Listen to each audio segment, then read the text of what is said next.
Bienvenidos, soy Vanessa Verano y en esta oportunidad conversaré sobre los dilemas éticos aplicados a ingeniería. Esta presentación es muy sencilla. Ustedes pueden observar que es interactiva, por tanto, donde ven un recuadro con una flechita, deben hacer clic para pasar a la siguiente lámina. También verán algunos efectos o botoncitos al cual hacer clic para poder acceder a la información que se guarda dentro de la misma presentación. Para ello veremos una serie de conceptos claves, hablaremos de las generalidades, de lo que corresponde a la ciencia de estudiar la ética, que es la deontología. Revisaremos un recurso con el cual vamos a trabajar, que es la B de Bowen, para luego explicar un caso de aplicación y realizar las asignaciones correspondientes. La ética es una rama de la filosofía que estudia la conducta humana, los valores morales y los principios del bien y el mal. Se enfoca en la reflexión crítica sobre cómo debemos actuar tanto individual como colectivamente, buscando los principios para una vida plena y feliz. La ética guía la toma de decisiones y está presente en diversos ámbitos, desde las relaciones personales hasta lo correspondiente a las normas profesionales y la aplicación legal. Podemos hablar de que la ética analiza los sistemas de valores, las normas y los principios que rigen un comportamiento humano. Ella se centra en lo que está bien y lo que está mal, lo que es justo y lo injusto, en las consecuencias incluso de nuestras acciones. Va más allá de las simples costumbres sociales o de la norma o la ley, ya que busca una reflexión crítica y fundamental sobre por qué ciertas acciones son consideradas buenas o malas. Ella brinda una guía para la vida, ya que actúa como orientación hacia la toma de decisiones, tanto en lo personal como en lo profesional, y aspira a la felicidad y la prosperidad de lo que corresponde a la vida individual y social. Para ello podemos ver entonces que tenemos una ética personal, una ética profesional, una ética legal y una ética social y política. Existen 5 actos éticos que son, en este caso, la justicia, que nos dice dar a cada uno lo que corresponde, la honestidad, que corresponde a actuar con sinceridad y no mentir, la responsabilidad, que significa responder por nuestras acciones, el respeto, que es valorar a los demás y a las diferencias, y la solidaridad, que resulta ser empático y apoyar a quien lo necesita. Los principios son normas generales y universales que orientan la conducta y las decisiones. Actúan como base de valores éticos y sistemas de pensamiento y se aplican al ámbito como lo moral, la sociedad, la ciencia y el derecho.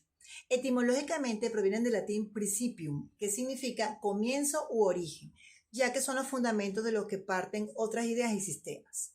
Podemos hablar que los principios orientan la conducta individual, la acción, y la conducta colectiva, ayudando a discernir entre lo correcto y lo incorrecto. Ellos son universales y fundamentales, ya que son reglas de carácter general que se consideran deseables para el funcionamiento adecuado o aceptado de la sociedad y del bienestar común, independientemente de si se conocen o se aplican.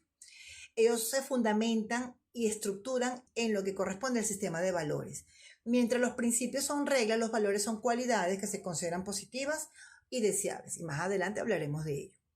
Ellos permiten tener una guía para la toma de decisiones, ya que ayudan a tomar decisiones difíciles, especialmente cuando hay valores importantes o contrapuestos y son de carácter obligatorio. Por ejemplo, un principio puede ser moral y ético y corresponde al respeto a la vida, la honestidad, la justicia y la libertad.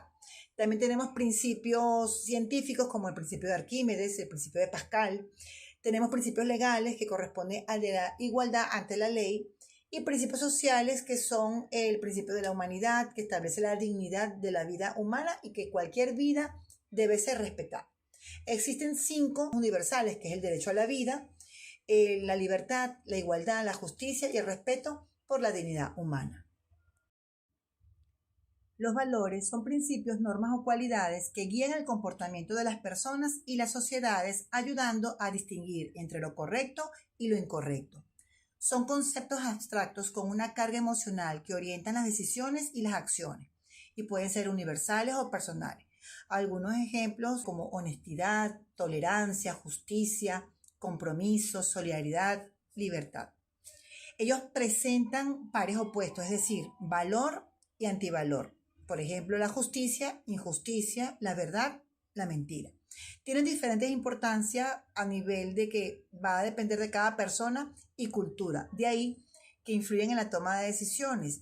Y existe el debate entre que si los valores son intrínsecos, es decir, objetivos, o dependen de la apreciación personal y cultural, es decir, subjetivos. Pueden cambiar la importancia a lo largo de la vida de la persona debido a sus experiencias. De ahí tenemos entonces valores morales, valores sociales, valores políticos, valores cívicos, valores espirituales, valores personales y los más importantes desde el punto de vista legal, los valores humanos. Ellos guían la conducta porque sirven como referentes para actuar de acuerdo con lo que se considera correcto, bueno, lo socialmente aceptado.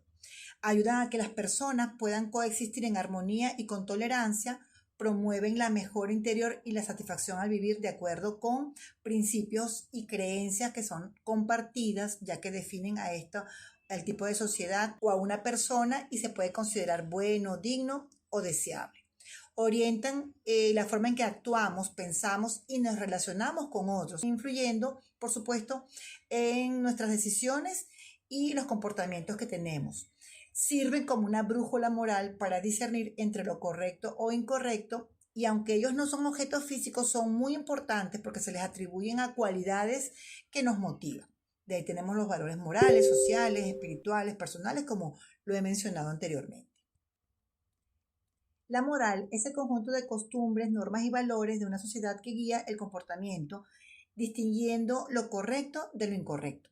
Es una guía práctica para la conducta individual y colectiva, a menudo aprendida a través de la socialización, de la relación familiar y, por supuesto, de la cultura. Aunque se usa a menudo de manera intercambiable con la ética, la moral se centra en la aplicación práctica de las normas, mientras que la ética reflexiona sobre el porqué de esas normas. De ahí podemos entonces hablar de lo que es el sentido moral.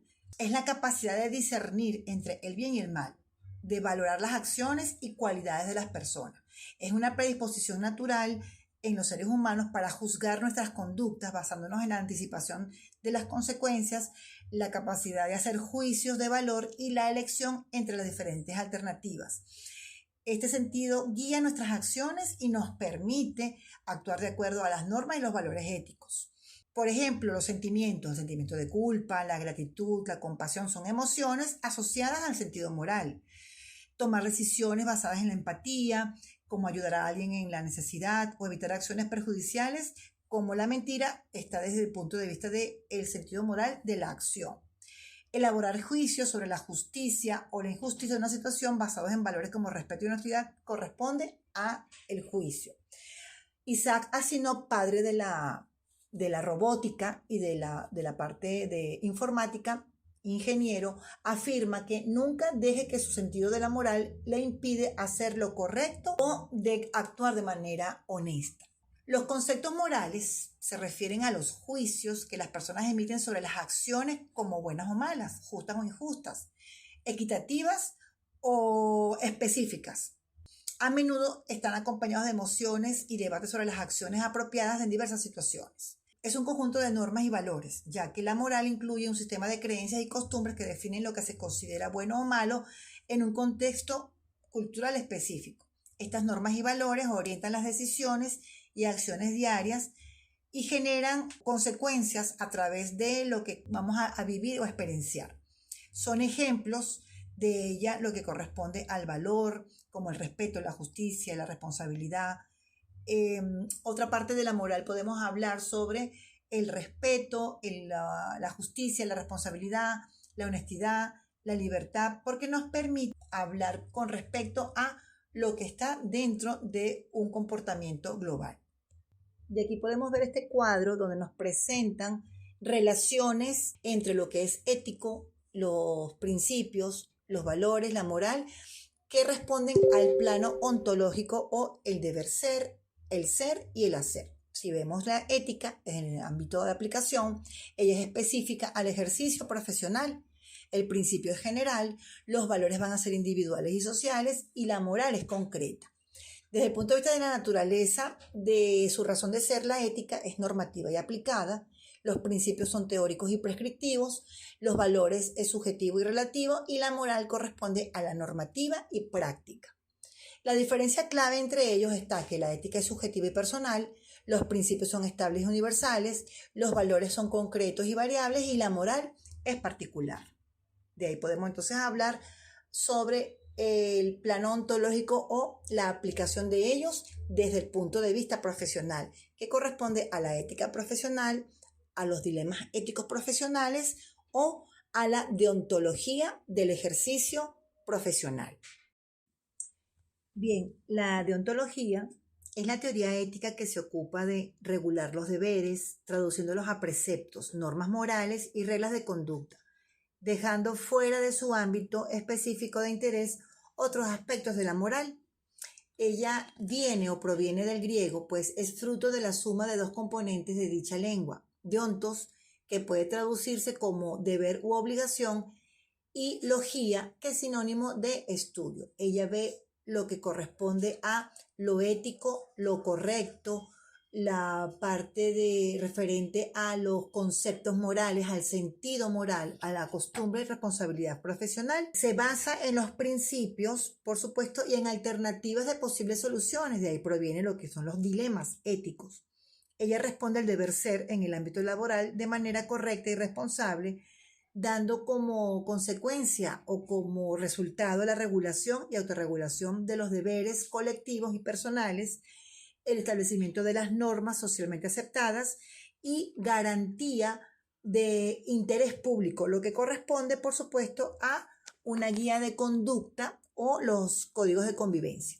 Ella se clasifica en la deontología prescriptiva, que responde al comportamiento moral centrado en las normas o reglas para la sana convivencia, y la deontología aplicada, que responde a la práctica de la ética en la cotidianidad. La deontología entonces se va a sustentar en lo ético y lo moral. De ahí proviene el código de ética y los dilemas éticos. Un código de ética no es más que un documento que establece normas, principios y valores para guiar la conducta en diversos ámbitos como profesional, institucional o empresarial. Sirve como una guía para la toma de decisiones, ya que promueve la integridad, define los comportamientos esperados, incluyendo las consecuencias de no cumplirlo. Ella tiene muchos propósitos y características, de los cuales podemos decir que proporciona un marco de referencia para el comportamiento y las decisiones. Ella se sustenta en lo que corresponde a los valores fundamentales de la organización, como la honestidad, la transparencia, el respeto, la responsabilidad. Define los estándares de conducta esperados en un ámbito profesional y laboral. Se incluyen aspectos como los derechos humanos, los derechos laborales, los derechos ambientales, los principios contra la corrupción, ya que ayuda a prevenir problemas éticos y establece cómo proceder en este tipo de situaciones de conflicto. Ayuda a prevenir problemas éticos y establece cómo proceder en estas situaciones y establece las consecuencias que pueden acarrear en sanciones o afectación del prestigio y en caso, por supuesto, de incumplimiento. En cuanto a ello, pueden aplicarse en el ámbito profesional, en el ámbito empresarial y en el ámbito público. Ella sirve para mitigar riesgos, ya que ayuda a prevenir conflictos de interés, manejar lo que corresponde a los litigios costosos y daños a la reputación. Demuestra un compromiso de la organización con la ética y la responsabilidad social ante un grupo de interés. Los dilemas es una situación de elección difícil entre dos o más opciones, donde todas las alternativas se presentan desde una desventaja o mutuamente excluyente. El término proviene del griego y se refiere a un argumento con dos premisas opuestas que puede ser de carácter lógico-moral o social. Es decir, lema, que es la premisa, y corresponde a dos. Este argumento nos va a permitir entonces a ver una situación que se presenta desde una disyuntiva o una elección entre dos o más opciones, las cuales suelen ser igualmente buenas o malas, y donde ninguna es completamente aceptable. Puede referirse a una persona, a un problema difícil de resolver, a un razonamiento lógico en el que deben llevar una conclusión a partir de dos premisas contrarias. Podemos ver entonces que sus características son contrapuestas, ya que se presentan de manera en donde tenemos que tomar una decisión y que de alguna de las alternativas pudiera prever quizás algún problema o algún conflicto. Esto genera, por supuesto, diferentes opciones, pueden ser lógicas o emocionales, puede haber una situación de conflicto de intereses, de principios éticos. Desde ahí podemos entonces definirlo o podemos establecerlo que vamos a tener dilemas éticos o morales, dilemas lógicos y dilemas sociales. Nosotros vamos a estudiar lo correspondiente a los dilemas éticos, que se refiere al ejercicio de la ingeniería. Uno de los recursos para realizar investigaciones y ver un panorama amplio desde el punto de vista de estructura, paso a paso, es V.D. Gowing. Es un método que permite entender la estructura del conocimiento y el modo en que este conocimiento se produce. Nos permite aprender a investigar y a entender lo investigado. Proporciona un diagrama en forma de V o V labidental como herramienta que se emplea para analizar críticamente un trabajo de investigación, como para extraer o desempaquetar el conocimiento de tal forma que pueda ser empleado con fines institucionales. Es un proceso de investigación en donde se formula una pregunta clave desde el punto de vista del saber y nos permite responder a lo que ¿qué quiero conocer? Ella debe expresar lo que se quiere conocer o estudiar. Luego podemos hacer una revisión documental de lo que corresponde al dominio conceptual, que son creencias sobre la naturaleza del conocimiento. Ellos me va a guiar la investigación y me va a orientar en la búsqueda de información. Aquí podemos ver que me va a responder a preguntas como ¿por qué sucede? ¿Qué área lo explica? ¿Cómo funciona? ¿De qué manera sucede? Y vamos a relacionar aquellas palabras claves, vocabularios y conceptos referentes a leyes, normas, principios básicos, teoría. Es decir, todo lo fundamentado en investigación documentada. Luego tenemos el dominio metodológico, que me responde a el hacer, que son enunciados basados en afirmaciones de conocimiento que revelan el valor y su importancia. Son declaraciones de lo práctico, lo estético, lo moral, lo social, del acontecimiento que estamos estudiando. Responde la pregunta de ¿para qué sirve lo que estoy investigando o lo conocido? ¿Qué puedo afirmar con respecto a ello? ¿Cómo organizo estas ideas? Es decir, en gráficas, en tablas, ¿cómo voy a transformar esos datos? ¿Qué necesito para resolver o responder esa pregunta? Y ahí podemos entonces revisar lo correspondiente a cómo vamos a manejar esa información. El tema de estudio responde a los fenómenos, a los objetos o a los acontecimientos que queremos estudiar o observar. Y aquí se debe especificar todo aquello que será estudiado u observado y relacionarlo con la pregunta clave.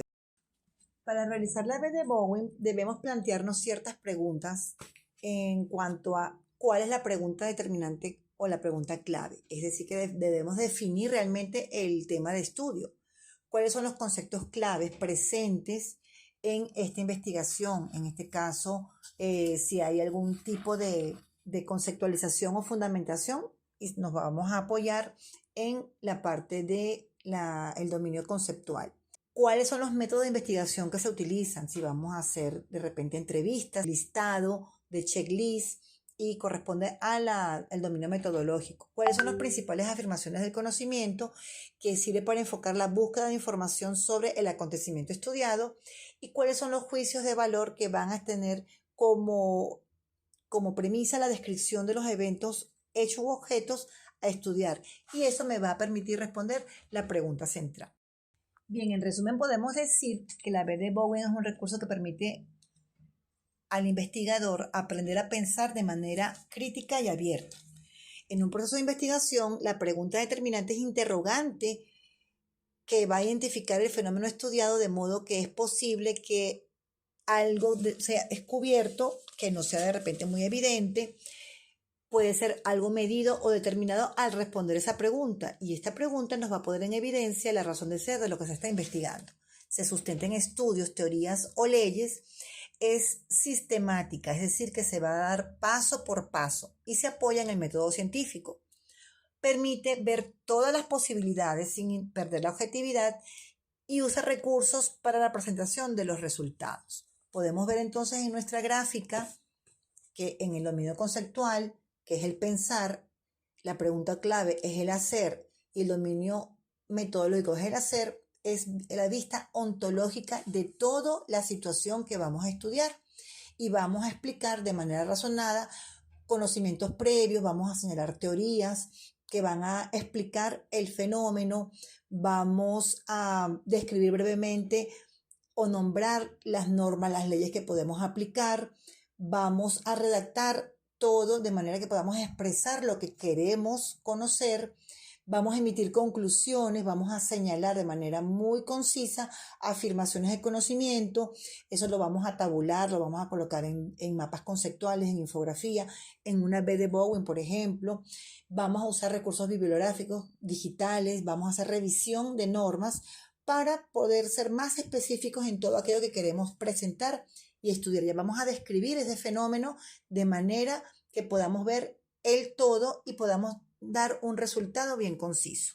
Bien, para más o menos tener una idea de lo que son los dilemas éticos y cómo debemos abordarlos, revisemos este caso de aplicación. Un trabajador de la empresa Mattel sufre un grave accidente mientras realizaba su trabajo. Este empleado trabaja solo por honorarios fijos y bajo contrato para la empresa. Por lo tanto, la organización no tiene ninguna obligación patronal con él. Tampoco está afiliado al seguro. Cree que, como miembro del Departamento de Recursos Humanos, debería hacer gestiones para que la empresa cubra los gastos médicos de la persona accidentada. Justifique su respuesta apoyándose en códigos y leyes correspondientes.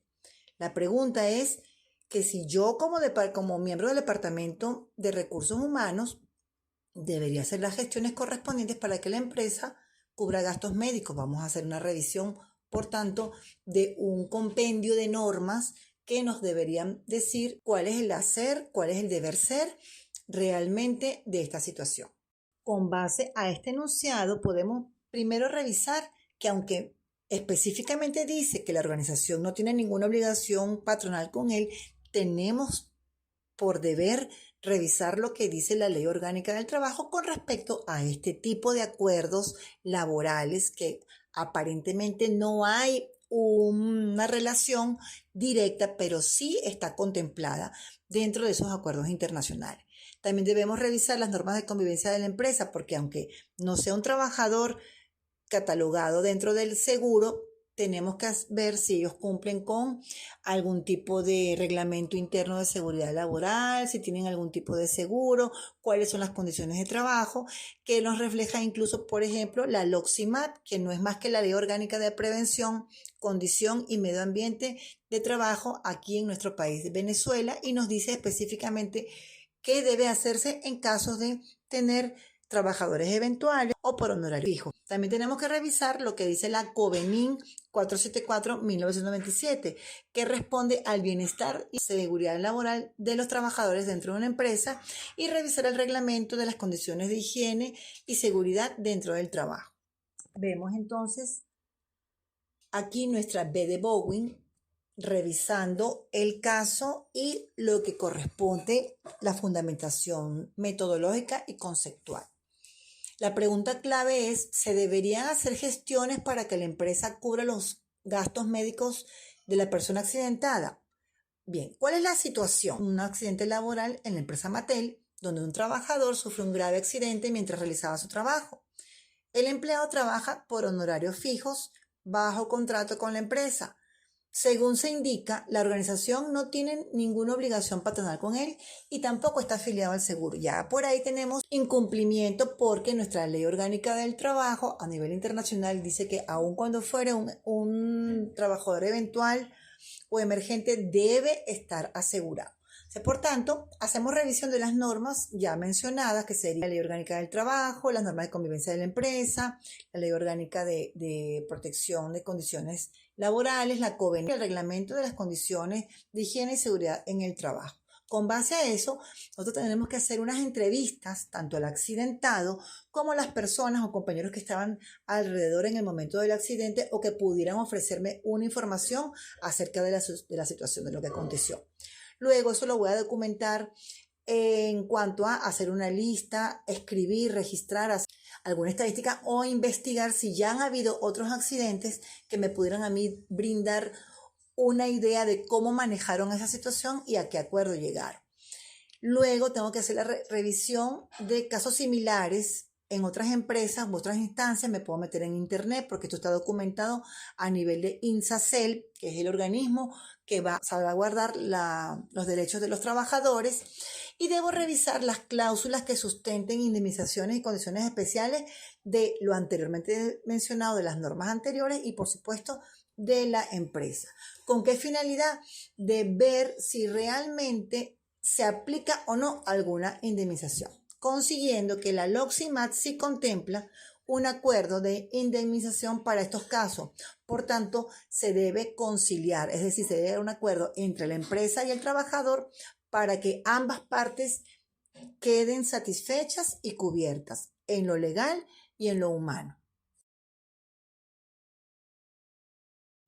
Con base a esto, pues aquí están las asignaciones, algo muy sencillo. Se van a proponer una serie de enunciados que pueden descargarse al hacer clic en la imagen y eso me va a permitir entonces a mí ver cuál fue mi asignación. Por ejemplo, si mi cédula termina en 6, aquí dice cédulas con el último dígito o número en 2 y 6, van a resolver de manera individual el caso 1 y 11. Es decir, voy a hacer mi B de Bowen, voy a evaluar, voy a revisar de qué se me propone, si es a nivel laboral, cuáles son las normas que aplican, si es a nivel social, cuáles son las normas que aplican, y eso lo voy a presentar en un papel bond, el resultado obtenido del análisis a los dos casos asignados. Cada estudiante va a presentar 2 casos.